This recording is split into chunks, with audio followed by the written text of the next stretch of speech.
Hello and welcome to the Marion's World dining room.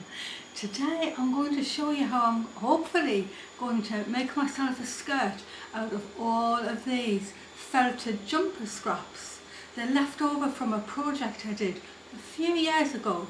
I made my own stair carpet and then I made myself a coat. I'll show you the coat later, but in the meantime I've got to get these scraps sorted. So what I need to do is just sort these out.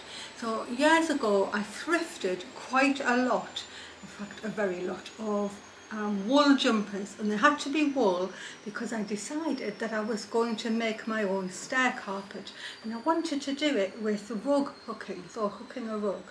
And I've been meaning to show that on my channel for ages, and I think I've got a plan of doing it over the Advent diary. However, it meant that I had a lot of felted jumper left over. And what could I do with it? So in the end, what I did do with it was I made myself a coat out of the leftover sleeves. And since then, I haven't really used it very much. Well, making my pocket made me realise that I actually needed another skirt. And I thought I'd make it out of wool. And so I've got all of these out of my stash to sort out. I'm going to sort them out into long pieces because I need length for the skirt. So anything that's shorter I'm going to put to one side, and anything that's got a bit of length to it, like that, I'm going to cut out and hopefully use. So as I sort out, I need all the longer bits that I can get a hold of. So I'm just going to go through firstly, getting all the long ones in a pile and putting the ones that are short to one side. That'll be a piece of sleeve that's got that triangular shape. This will have been where the ribbing was, and this is up the shoulder end. And when I made my coat, I utilised all of the sleeve shapes. There's another sleeve. You can see it's got that shape. I used the sleeve shapes to make the skirt. I'll show you the coat when I start because it came out very, very well indeed. These are the bits I need, the old sleeve bits. I just know that I haven't got so many of them left. Across. Now you might be saying, well, it's all right for you, Marion, you've got all these jumpers. That's because I spent months thrifting them. Everywhere I went, I was looking in charity shops, and if I saw a jumper that was wool, I bought it. And usually they weren't hugely expensive. They were maybe, I think at the most expensive, I might have paid £5 or something. But to me, that was worth it at the time because in the end, I was thrifting for wool that I couldn't afford to buy as ready for doing my hooking. And I had all the leftover things that I could do something with. So there's a good sleeve already. So I can cut that sleeve out. If I just cut it out of the armhole, you don't need to be precious about it, just cut it up. What I did with the sleeves in the first place is I opened them up down their underarm seam. But if I turn it round and think of this as the waist, then I've got a lovely flared panel that would make a lovely flared skirt, and I can either keep this rounded bit or I can cut it off. Now when I did my coat I cut that off. So that's the sort of shapes I'm looking for, and that is also a really good size. Well, that's a lovely shape and it's a lovely purple. It's not big enough, but it's... I'm going to carry on cutting out my long pieces to see how much I've actually got. Okay, it's sorted out. Now this last one, there's actually two like this. This one here and this one, even though they've been washed in a hot wash, they haven't felted down. But actually I still have the neckline of this cream jumper here, and it does say pure new wool, machine washable. So it's been treated with something that meant that it hasn't felted. So maybe I'll use that, maybe I won't. It does mean that my skirt will still be able to go in the wash, which is good, but it definitely has a different feeling from the stuff that's actually felted. So I've got quite a lot here and I've sorted them out and tried to keep them even at the top. Now I need about 40, I need my skirt to be 21 inches when I'm finished. And none of these really, the odd one gets to that length, but none of the rest of them do. And the short ones are actually very short. So that purple one, actually the usable fabric there is just 10 inches for me by the time I cut the other bit off. So what I'm going to do is I'm going to cut everything that I can to 14 inches, and anything that's shorter than that's going to have a piece added to it. So that's my next job. I'll get my big scissors. So I'm finished cutting for the moment. I've got 3 piles here. This pile I actually ended up cutting to 15 inches long, and I've made sure that every piece is a wedge shape, just sort of like a sleeve shape. So I've made sure that they're narrow at the top, wider at the bottom.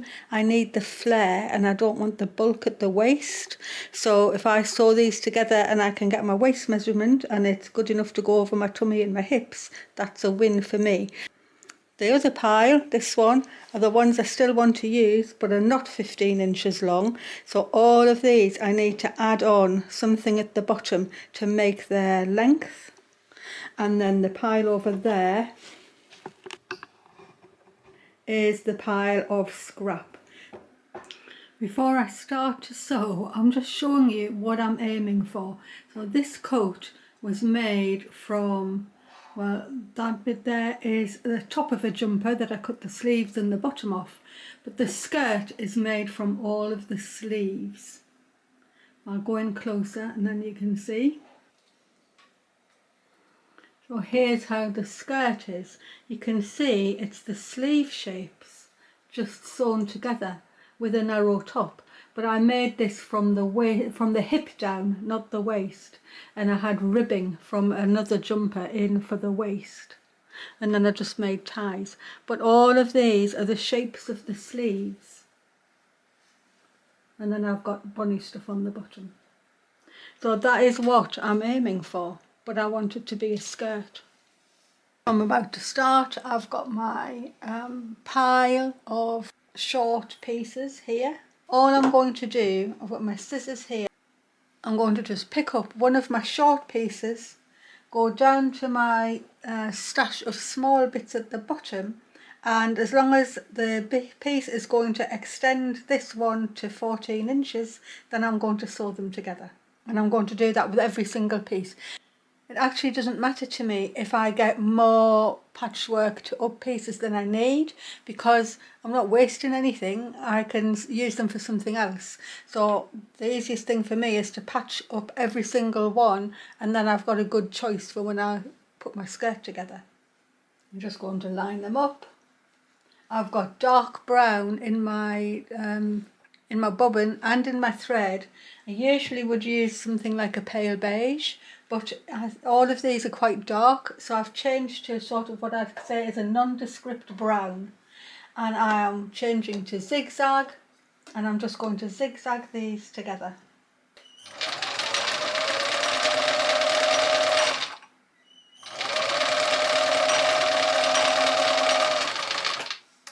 I'm not going to do any back spacing or anything like that. I'll snip threads off as I go. There's my 15 inches is there, the bottom off. And I'll just make sure I'm widening out as I get to the hem. And I'm not particularly, they're all different wedge shapes. That's a bit little, can go back in my box. But now I've got one piece to piece that's the right length. It's getting wider at the bottom than the top, and I can either use it on this side and have a visible seam, or I can use it on that side. I'm going to do that, and then that now can go on my finish pile, the pile where they're all the right length here. And so that's what I'll keep doing. I'll put that behind my machine, and then that's where they'll all go. So next,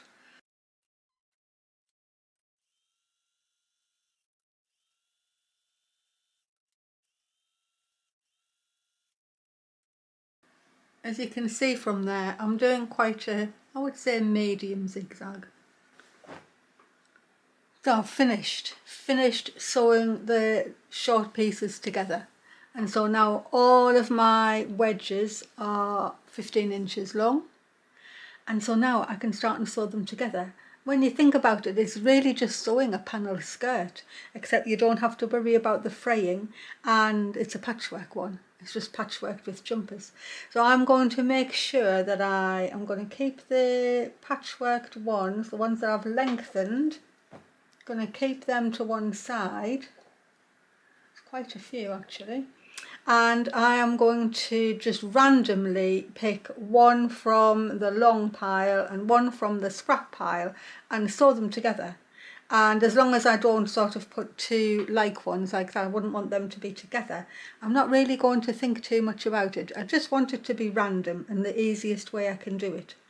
And I know the sort of length I need for my, or the width of fabric I need at my waist, and so that's what I'm thinking about too. So as soon as I think that I'm getting it to be about half my waist length, then I'll start and try it on and see what things look like. But so now I'm just back to the sewing, and I'm going to keep on with the zigzag, and I'm going to make my seams on the wrong side. I don't want outside seams yet, so I'm definitely not looking for visible seams at the moment.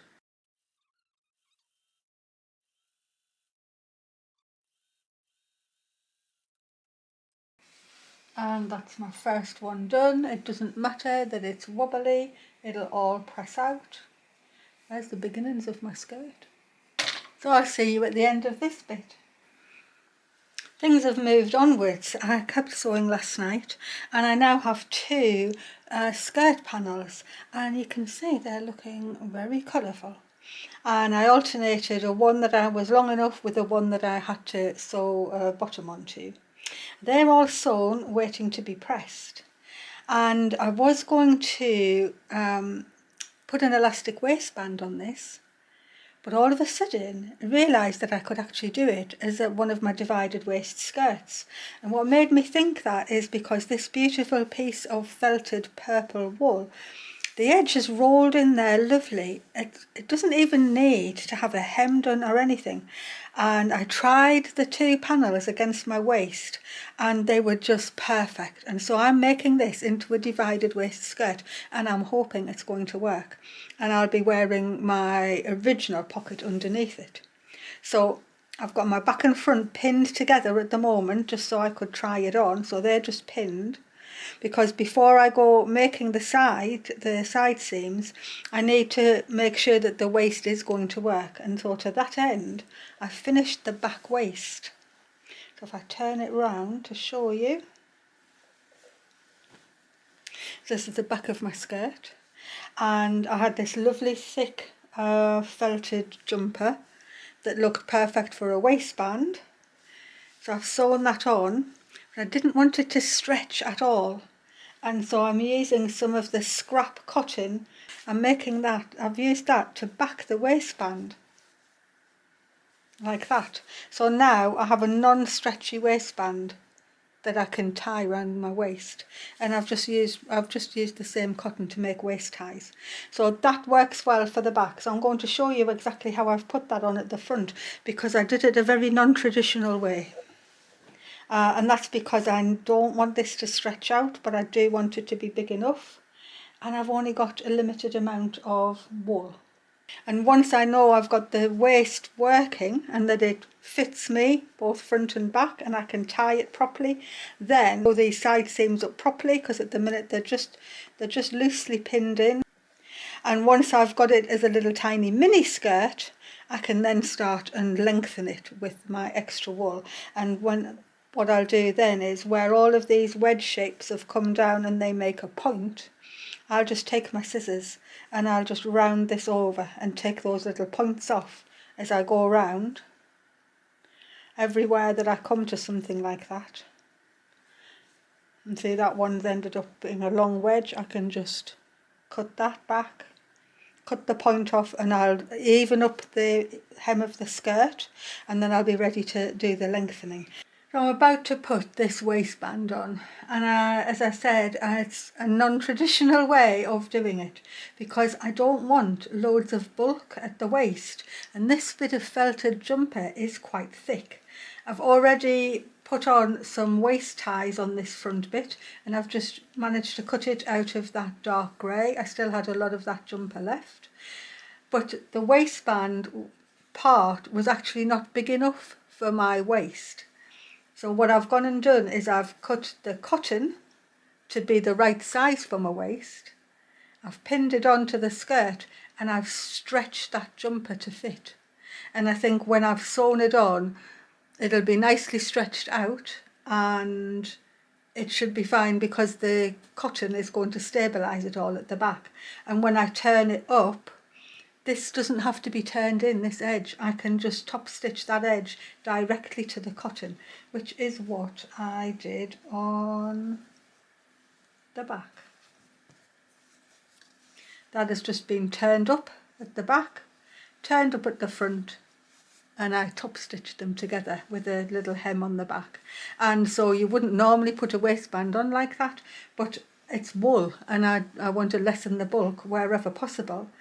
And before I just start to stitch, I would also reiterate, you need to, if you're doing clothes like this without any pattern at all, I can't reiterate enough just to keep trying on your clothes. So even though I knew this should be right, I've just gone and taken my dress off and tried it yet again before I start sewing. And any time that you alter anything, and you alter your pattern or what you've decided to do, pin it together, try it on. It's never a waste of time to try something on, because by that way you're going to get something that fits you and is worth doing by the end of it.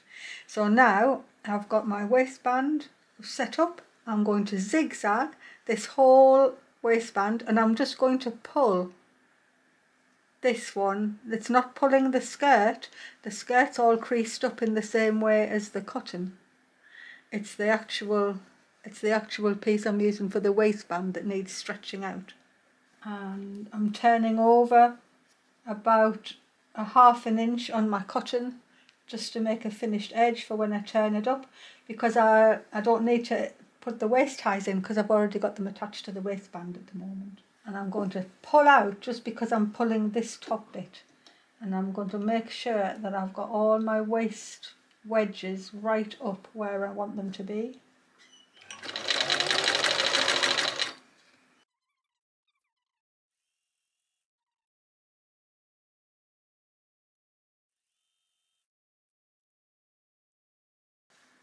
I hope when you see how this turns out, it makes you realise that you don't always need a pattern. This is sort of just, I would say, maybe a generic sort of a skirt, because it's really just 2 panels. But those sleeve-shaped wedges, they really have made enough flair for my curvy shape. And I wasn't measuring them or anything because all of my sleeves were different widths. So it's just going with whatever you can go with and hoping for the best, really. And the more you do it, the more you see the possibilities in other things. And you can see it's still making the lining a bit wiggly because it's not stretched out yet, but I think that'll sort itself out when I do the top stitching. So if I put my waistband up from the front and I get this part up from the back, I can fold the excess under, top stitch it from the rear while I'm stretching out this front wool. And now it's stretched the waistband until the inner waistband's nice and flat. Fold it in and top stitch it down. And I just want to make sure that my grey is poking out.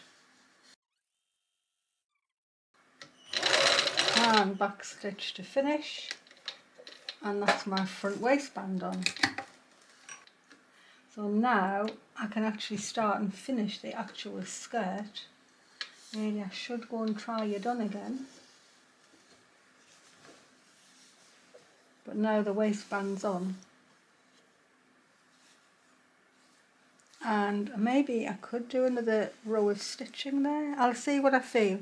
I could do another, maybe 2 rows of top stitching along there, but I think it looks fine as it is. I'll see what I think when I'm done. I try not to do steps that I might regret later. It may not need it, so it's better for me to wait till the end and see whether I actually feel it needs one or not. I have an actual skirt which actually fits me, and so you can see it's only very short.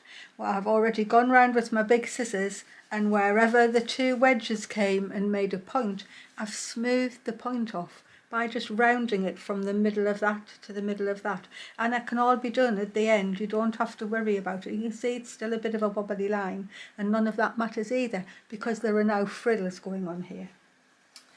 So I really wanted the bottom frills to be all one colour, and I think I have got enough of this dark grey of the waistband, and I've cut out as many strips as I can, so that there's one of the side seams of the jumper. Stitch them together, and I've also got this grey as well, and I think I've got enough, even though some of them aren't as big, and I'm going to stitch them into hopefully the circumference of the hem of the skirt. But those 2 together still don't make enough length for me, and so I've taken patches out of all my bits left over, and I'm going to stitch these together so that the first frill that goes on will be a bonny patchwork one, and then I'll finish with the 2 plain ones. But I'm going to do all of these with a visible seam. And now I'm going to add the first row onto my skirt. So this is my skirt here. I can start anywhere I like because it's a circle now, and all I want to do is not have the join lining up with one of the joins of the panels. So I'm going to start in the middle of here and just work it round. And I've got this edge as straight as I can, and so I'm just going to start maybe about 2 inches in, because I'll need to join the panel that comes around, and I haven't measured anything. I'm just sewing it on as it comes. So I might need to add more patches on, or I might have too many, I'm not sure. I just sewed panels till I'd run out of them, and if I've sewn it too big it doesn't matter, and if I need to add a few on I'll have to go to my stash and cut some more out. My first frill is on, and the lovely wiggly line is looking pretty good there. So I'm now going to do the exact same thing with all of these grey strips. I'll put them together and then I'll wiggle them on, and then also the dark grey too. So I'll have a dark grey, I'm not sure which one I'll put on first, a dark grey and then a light grey, or the other way round. But I'll end up with 3 frills going round the bottom.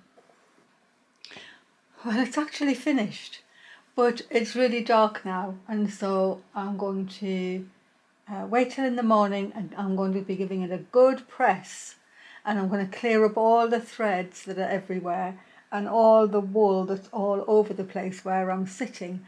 And when it's in the daylight tomorrow, I will do a fashion parade, and I went all down the waist ties with the creamy thread just to support the edges, but it makes them wiggly, which I think is really pretty. It's the next day, and I'm just giving my skirt a final press, and I've got it on a hottish iron and I'm steaming, so I am using a pressing cloth, but I'm doing it also on the reverse because I don't want the wool to get any shine from the heat. So it's better to just use a cloth, put the steam on, and taking all the threads out as I go. And this should. And then I'll be ready to wear it and keep my fingers crossed I don't look too daft. What I've also done as well is I have made sure that my opening is the right depth for me, but only on my left side. I realised I don't really need it open on both sides, so on my right side I've actually sewn the side seam up just within a few inches of the top, which means I've got enough to sort of cross the waistband over, but I didn't really need this slit open all the way down because I only ever wear one pocket. My little trunk seems as if nothing's come out of it, and yet a whole skirt has come out of it. How's that possible? Well, there was me thinking I'd finished pressing my skirt, and I thought, why didn't I put a slip in? And so I quickly had a look to see whether I had any fabric, and I had this green lining fabric, and I just had enough to cut 2 rectangular panels out. It won't reach the full way, it'll be like a half slip, but I think that's better than having no slip at all. And so I've quickly just done French seams on each side, left the slit where the slit in the skirt should be, and I've run a gathering thread along the top and while I finished the top edge, and I'm just slip stitching it to the waistband. And even though it's after the fact and it should have been done with the waistband, it isn't really going to matter. It's still going to be a slip. And so as soon as I've got this slip stitched in, then I'll be ready to try it on. It's worked, and it's got another thing out of my stash, and in the end that's what I was making the skirt for as well. I just needed not to have all these felted pieces of jumper sleeves still around. They just had to get used up, and if it's made me a winter skirt, that's great. Well, it's all finished and I'm about to try it on. So I've got my long t-shirt on that I made earlier in the year. I'm going to firstly put on my under pocket so that it's exactly as it should be. I'll just tie that around my waist, and then I've got my big pocket ready. They come out easy and that just hangs underneath. And then my front comes up. Make sure my ties are down on my waist so they don't get seen. And then the front comes up and gets tightened around the back. And I'm going to try and give you a nice long view. I don't have much room in here to get any further back, and I don't have a microphone, so I'm always worried you won't hear me. I've had to come out into the courtyard to get a long enough view because I just couldn't do it inside. Anyway, there it is. I think it's lovely. I know that there's lots of people that definitely wouldn't be wearing a skirt made out of thrifted jumpers that have been felted in the washing machine. Look, I can go straight into my pocket there. I've sewn that side up so I don't have a hole, and it looks lovely. And my ribbons at the back are just hanging down nicely. I absolutely love it, and I definitely will be wearing it. It's like a coat of many colours, or it's a skirt of many colours. And the main thing to me is it hasn't cost me anything but time. It are leftover jumpers that got felted in the washing machine. They got used to make strips of wool so I could make my stair carpet. They then got used for a coat, and now the leftovers are being used for a skirt. So those jumpers have really, really done a good job for me. And I still have the trunk almost full. I can't believe how much there's still in that little trunk, because I thought I'd be emptying it out, and I really haven't. Anyway, one jumper sleeve skirt, and I'm going in because, as you might be able to see, it's very windy and it's very cold, so I'm going back in the house. So that's another nice upcycled piece of clothing that I've managed to do, and I just can't believe how much wool is still left over. So I expect to see something else made from the felted jumper scraps, because I am really trying to de-stash at the moment, but I try not to throw anything out because I've already collected it, so it really needs to be used up. And so I did use quite a lot to do this skirt, and I know that not everybody's going to want to make a jumper sleeve patchworked skirt and wear it, but I hope it's just given you an insight into how you can make yourself something without necessarily having a plan beforehand or even having a pattern. you can just start and sew and keep trying things on and seeing how it goes. And I thought I was going to make an elastic waist skirt, and then all of a sudden realised I could make a divided waist like my other skirts, and I could wear my underneath pocket with it. And I'm really happy with the way it's turned out, and I am definitely going to be wearing this. And if you're fancying doing something like this yourself, to felt the jumpers, you need to be looking for 100% wool jumpers. And if it says machine washable, I'd probably stay away from them, because I've had 2 of those and they've been in the wash, in a hot wash twice now, and they still haven't felted. So they definitely were machine washable wool, but it's not really any good for the sorts of things that I want them for. So they might just go out somewhere, or I'll try and think if there's anything else I can do with them, but they're not as useful to me as the ones that can felt down. So with that, I'm just going to say thanks for watching, thanks for all your support, and I really hope you're going to keep tuning in, because there's only another couple of weeks before December. And I've got a list now of the things that I'll try and get in for the Advent Diary. It's hard to believe that this will be the 2nd year that I'll have put my Advent garland up for the camera and for you all to have a look at. It's quite unbelievable sometimes what's happened in the last year. Never mind, I'll just be here stitching away, making clothes, making things with jumpers, making things with anything. Bye everyone. Thanks so much, and like, subscribe, comment, anything at all.